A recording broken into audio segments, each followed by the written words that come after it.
Mossad প্রধান কমান্ডারকে ফাঁসিতে লটকাল Iran. শনিবার ২৫ এপ্রিল ২০২৩ ইরানের ঐতিহাসিক শহর ইস্পাহানের কারাগারে কার্যকর করা হল ইসরায়েলি গোয়েন্দা সংস্থা মোসাদের অন্যতম প্রধান অপারেটিভস এরফান কিয়ানির মৃত্যুদণ্ড। যে কিয়ানিকে মোসাদ তাদের মিশনের মূল চালিকা শক্তি এবং ইরানের ভেতরের তাদের সবচেয়ে বড় তুরুপের তাস বলে মনে করত, তাকেই আজ ফাঁসিতে ঝুলিয়ে ইসরায়েল এক শীতল, কঠোর এবং অপমানজনক বার্তা দিল তেহরান।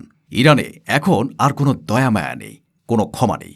দেশজুড়ে চলছে এক সর্বাত্মক শুদ্ধি অভিযান। মোসাদের জালে আটকা পড়া বিশ্বাসঘাতকদের একে একে খুঁজে বের করে তাদের শেষ পরিণতি দেখিয়ে দেওয়া হচ্ছে। কিন্তু কে এই এরফান কিয়ানি, যাকে মোসাদের প্রধান কমান্ডার বলা হচ্ছে, এবং ইরানে বিশৃঙ্খলা সৃষ্টির জন্য তার ভয়ঙ্কর মিশনটি আসলে কি ছিল? শুধু কিয়ানিই নয়, গত কয়েক মাসে কতজন মোসাদ এজেন্টকে ইরান ফাঁসিতে ঝুলিয়েছে? ইরানের ভেতরে চলা এই শুদ্ধি অভিযান আসলে কতটা ভয়ঙ্কর রূপ নিয়েছে? এবং বিশ্বের অন্যতম সেরা গোয়েন্দা সংস্থা বলে পরিচিত মোসাদের তৈরি করা এই বিশাল নেটওয়ার্ককে কিভাবে ইরানের গোয়েন্দা সংস্থা বেভাগ এক তুড়িতে গুড়িয়ে দিল? তাদের কোন সেই কৌশলের সামনে মোসাদ আজ পরাজিত এবং অপমানিত? আর সবচেয়ে বড় প্রশ্ন, মোসাদের এই ধারাবাহিক ব্যর্থতা এবং এজেন্টদের গণফাঁসির ঘটনা কি প্রমাণ করে যে ইরানের ভেতরে ইসরায়েলি গোয়েন্দা নেটওয়ার্ক পুরোপুরি ধ্বংস হয়ে গেছে? এবং এটি কি ইসরায়েলের জন্য একটি অপূরণীয় সামরিক ক্ষতি? এই সব প্রশ্নের উত্তর জানতে ভিডিওটিতে একটি লাইক দিন, আর শেষ পর্যন্ত আমাদের সাথেই থাকুন। এই নাটকের কেন্দ্রবিন্দুতে থাকা এরফান কিয়ানি কোনো সাধারণ গুপ্তচর ছিল না। ইরানের বিচার বিভাগের অফিসিয়াল ওয়েবসাইট মিজান অনলাইন এবং আধা সামরিক বার্তা সংস্থা তাসনিম তাকে বর্ণনা করেছে মোসাদের অন্যতম প্রধান চালিকা শক্তি হিসেবে। তার মিশন ছিল ২০২২ সালের জানুয়ারিতে ইস্পাহান প্রদেশ জুড়ে হওয়া সরকার বিরোধী বিক্ষোভকে একটি রক্তাক্ত গৃহযুদ্ধে পরিণত করা।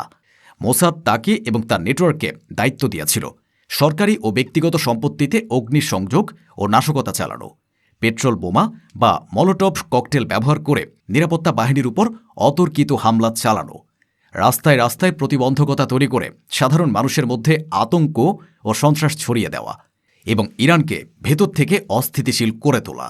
আটকের পর কিয়ানি তার বিরুদ্ধে আনা সমস্ত অভিযোগ স্বীকার করে নেয়। ইরানের সুপ্রিম কোর্ট তার মৃত্যুদণ্ড বহাল রাখে এবং জানায় যে সমস্ত আইনি প্রক্রিয়া সম্পন্ন করেই তার এই রায় কার্যকর করা হয়েছে। কিন্তু ইরানের বিচার বিভাগ একটি ভয়ঙ্কর বার্তা দিয়েছে। তারা বলেছে ইরান এখন একটি সর্বাত্মক যুদ্ধের মধ্য দিয়ে রয়েছে। এ যুদ্ধে শত্রুদের এবং তাদের এজেন্টদের জন্য একমাত্র শাস্তি হল মৃত্যুদণ্ড। কোনো দয়া দেখানো হবে না। এই ঘোষণা প্রমাণ করে এরফান কিয়ানির ফাঁসি কোনো বিচ্ছিন্ন ঘটনা নয়, বরং এটি একটি বিশাল এবং ভয়ঙ্কর শুদ্ধি অভিযানের একটি অংশ মাত্র, যার মূল লক্ষ্য হল ইরানের মাটি থেকে মোসাদের নেটওয়ার্ককে শিকড় সহ উপড়ে ফেলা। আর এই শুদ্ধি অভিযান যে কতটা ভয়াবহ রূপ নিয়েছে তার প্রমাণ মেলে গত কয়েক মাসের ঘটনা প্রবাহ দেখলে। কিয়ানির ফাঁসির মাত্র ৩ দিন আগে ২২ এপ্রিল ফাঁসি দেওয়া হয় ইরানের পরমাণু শক্তি সংস্থার আরাক শহরের সাবেক কর্মচারী মেহেদি ফরিদকে। তার অপরাধ ছিল আরও ভয়ঙ্কর। মোসাদের নির্দেশে তিনি ইরানের একটি অত্যন্ত সংবেদনশীল প্রতিরক্ষা নেটওয়ার্ককে কম্পিউটার ভাইরাস প্রবেশ করানোর চেষ্টা করেছিলেন। শুধু তাই নয়, তিনি তার সংস্থার বিভিন্ন ভবনের অবস্থান, কর্মকর্তাদের ব্যক্তিগত তথ্য এবং অন্যান্য গোপনীয় বিবরণ মোসাদের হাতে তুলে দিচ্ছিলেন।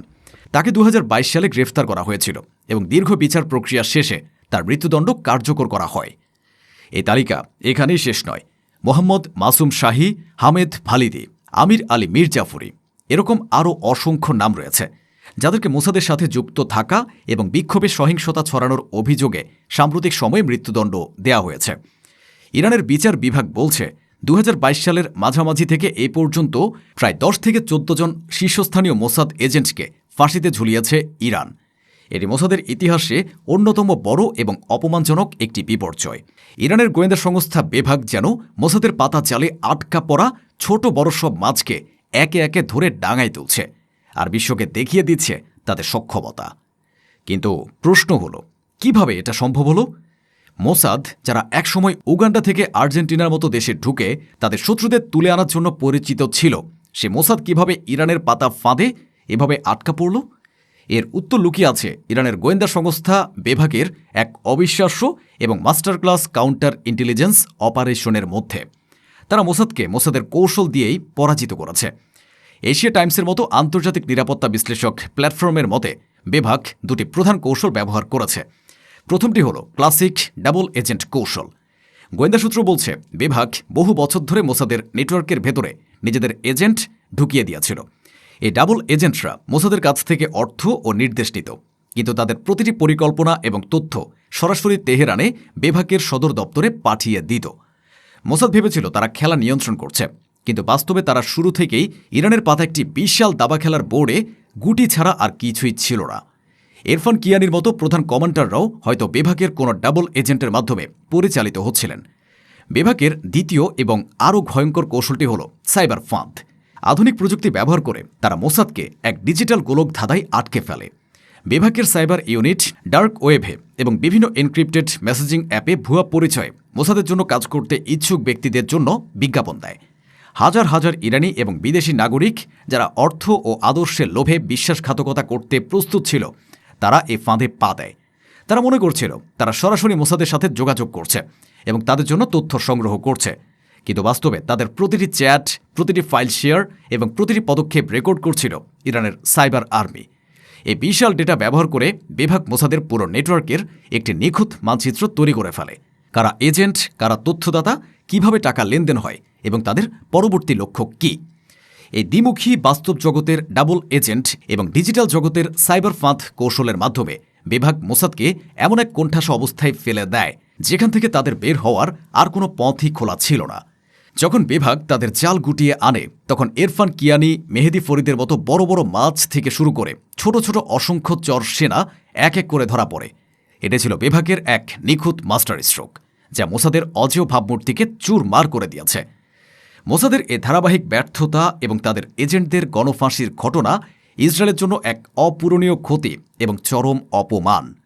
মোসাদ, যারা একসময় বিশ্বের যে কোনো প্রান্তে ঢুকে তাদের মিশন সফল করার জন্য বিখ্যাত ছিল, আজ তারা তাদের নিজেদের এজেন্টদেরকেই রক্ষা করতে পারছে না। ইরানের কারাগারে তাদের এজেন্টরা যখন মৃত্যুর প্রহর গুনছে, তখন তেল আবিবে বসে থাকা ছাড়া মোসাদের আর কিছুই করার ছিল না। এটি তাদের অজেয় ভাবমূর্তির উপর একটি বিশাল এবং স্থায়ী আঘাত। এর পুরো ভূরাজনৈতিক প্রভাব আরও সুদূর প্রসারী।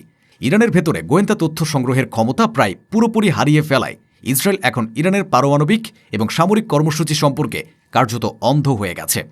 তারা আর আগের মতো জানতে পারছে না ইরান পর্দার আড়ালে নাতাঞ্জ বা ফোর্দোতে কী করছে, তারা কি নতুন ধরনের মিসাইল তৈরি করছে বা তাদের ড্রোন প্রযুক্তি কতটা উন্নত হয়েছে। এ অন্ধত্ব ইসরায়েলকে আরও বেশি আক্রমণাত্মক এবং বেপরোয়া করে তুলতে পারে, যা পুরো মধ্যপ্রাচ্যকে একটি ভয়ঙ্কর যুদ্ধের দিকে ঠেলে দেওয়ার ঝুঁকি তৈরি করেছে। ইরানের এ শুদ্ধি অভিযান প্রমাণ করে যে গুপ্তচর বৃত্তির খেলায় ইরান এখন আর কোনো শিক্ষানবিশ খেলোয়াড় নয়। তারা এখন এই খেলায় একজন মাস্টার। তারা শুধু শত্রুকে ধরছে না, তারা শত্রুর কৌশল ব্যবহার করেই, শত্রুর দুর্বলতাকে কাজে লাগিয়েই শত্রুকে ধ্বংস করছে। তারা দেখিয়ে দিয়েছে প্রযুক্তি এবং অর্থের চেয়েও বড় শক্তি হল ধৈর্য, কৌশল এবং দেশপ্রেম। এই ঘটনা প্রবাহ থেকে একটি বিষয় পরিষ্কার: ইরান এবং ইসরায়েলের মধ্যে চলমান ছায়াযুদ্ধ এখন এক নতুন এবং আরও ভয়ঙ্কর পর্যায়ে প্রবেশ করেছে, যেখানে ভুলের কোনো ক্ষমা নেই এবং বিশ্বাসঘাতকদের জন্য অপেক্ষা করছে শুধু একটি পরিণতি, মৃত্যু। এখন প্রশ্ন আপনাদের কাছে, আপনারা কি মনে করেন নিজেদের দেশকে রক্ষা করার জন্য মোসাদের এজেন্টদের বিরুদ্ধে ইরানের এই কঠোর পদক্ষেপ কি সঠিক? এবং এই গোয়েন্দা যুদ্ধ কি ইরান ও ইসরায়েলের মধ্যে একটি ফুল স্কেল যুদ্ধের সূচনা করতে পারে? কমেন্টে আপনার মূল্যবান মতামত জানান, কারণ এই ছায়াযুদ্ধের ফলাফলই হয়তো নির্ধারণ করে দেবে মধ্যপ্রাচ্যের ভবিষ্যৎ।